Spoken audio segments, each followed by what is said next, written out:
다음 소식 이어가겠습니다. 신한금융그룹이 지난 26일부터 차기 회장 선임 절차에 들어갔습니다. 평소보다 한 달 이상 빠른 행보라고 하는데요. 진행 과정도 전면 비공개하겠다고 밝히는 등 좀 이례적인 모습을 연이어 보이고 있다고 합니다. 사실상 조용병 회장의 연임을 위해 속도를 내는 것이라는 분석도 나오는데 금융팀의 고현정 기자와 함께 이 이야기 나눠보도록 하겠습니다. 어서 오세요. 안녕하세요. 네.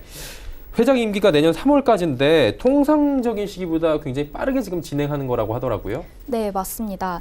통상 신한금융회장추천위원회는 임기 만료 2달 전인 12월 말에서 1월 초에 이 회추위를 시작을 하는데요. 이번 회추위는 진행 속도를 고려하면 바로 다음 달 13일 최종 후보가 결정될 예정입니다.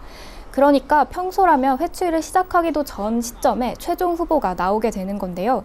이제 현재 그 회추위는 현 조용병 회장을 비롯해서 위성호 전 신한은행장, 이명진 신한카드 사장 등 주요 계열사 전현직 CEO들 15명을 그 차기 회장 잠재 후보군으로 추려놨고 이제 면접을 진행할 3, 4명을 뽑기 위해서 이제 검토를 진행 중입니다. 네. 시기가 빨라진 것도 뭐 한 가지 좀 이례적인 건데 진행 과정이 비공개라고 하더라고요. 이것도 굉장히 이례적인 거죠. 네, 그렇습니다. 이제 신한금융은 과거 라응찬 전 회장과 신상훈 전 행장 사이에 법적 분쟁이 있었던 그 신한 사태 때문에 이 회장을 뽑는 과정에서 투명성을 굉장히 강조하는 금융사입니다.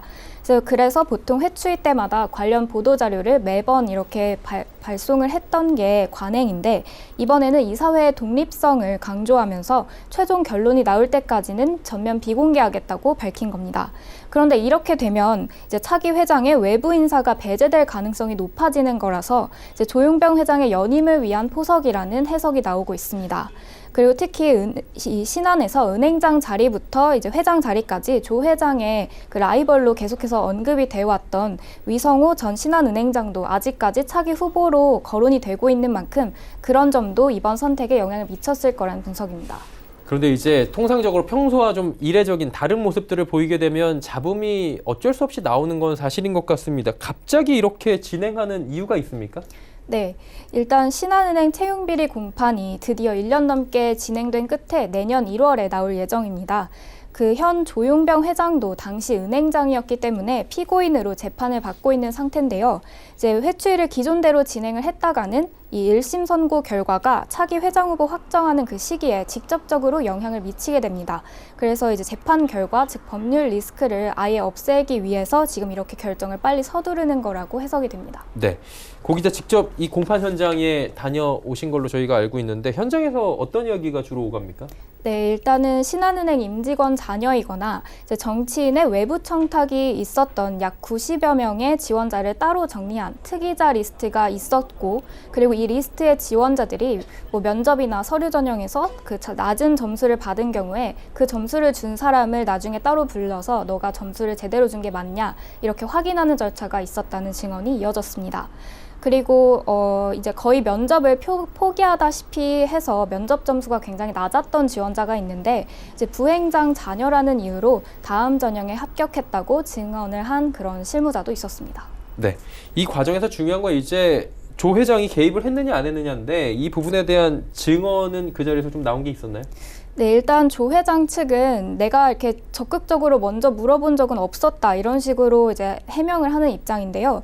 당시 인사 책임자는 행장이었던 조 회장에게 특이자 누구누구가 이제 C 전형에서 탈락권에 있다 이렇게 보고를 하자 다음 전형에서 확인해 보라고 말을 했다고 주장했습니다. 이제 탈락한 지원자에게는 사실 다음 전형이라는 게 없는 게 당연한데 이제 다음 전형에서 그 해당 지원자의 역량을 확인해 보라고 했기 때문에 이 인사 실무자는 이 사람을 합격시키라는 뜻으로 그 지시를 받은 걸로 이해를 하고 이행을 했다고 증언했습니다. 예.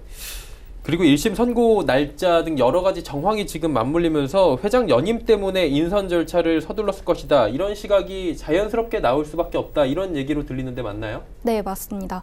어쨌든 뭐 이거는 확정 판결이 난 게 이제 기준이 되기 때문에 양측 다 대법원 판결까지 가지 않을까 이제 그런 예상이 나오고 있습니다. 이제 1심 결과가 나오더라도 항소 상고를 하게 되면 이제 그렇게 이어지기 때문인데 이제 신한은 내부적으로 그런 것까지도 각오를 하고 있다는 인상을 받았습니다.